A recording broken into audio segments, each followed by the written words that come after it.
The water woes of the coastal bend continue. On Thursday, the city officially entered a water emergency, or Stage 4, now calling on the state to assist in funding alternative and secondary sources of water. According to the interim city manager, the city is currently using 3 million gallons of water per day, but under Stage 4, they are calling on residents and larger users to bring that usage down to 2.5 million gallons per day. And while the city still needs to amend its current Stage 3 ordinance to reflect this new declaration, the amendment would come with new penalties for users. Under Stage 3, a first violation gets you a written warning followed by a $100 fine, which would increase with each subsequent penalty. But if amended, there is no warning.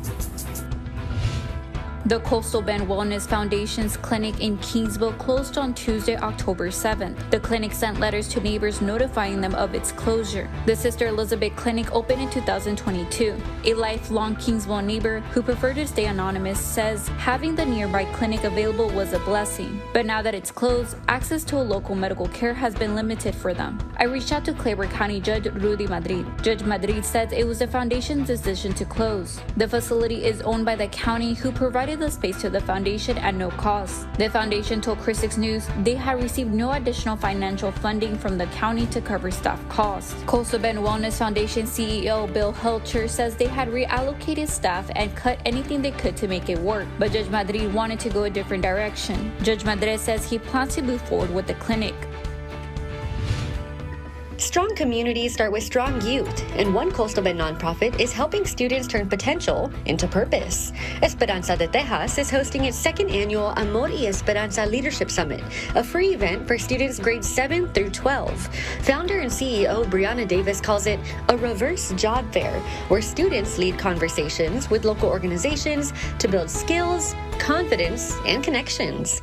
The summit also covers financial literacy, entrepreneurship, and how to market themselves for future careers. And each student leaves with a professional outfit ready to look the part.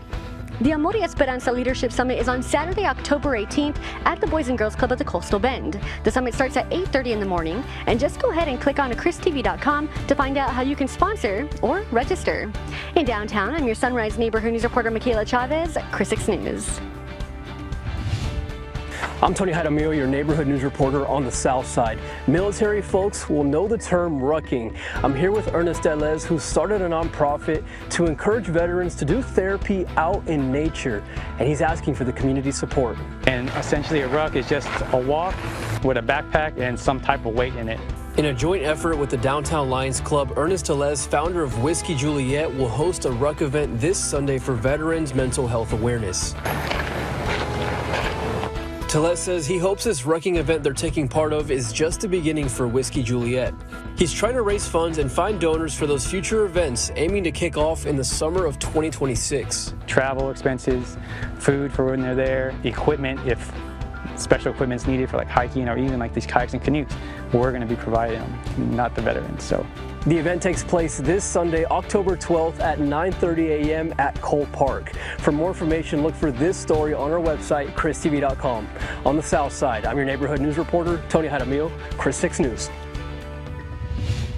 From blue skies to blue lights, and plenty of red and purple in between.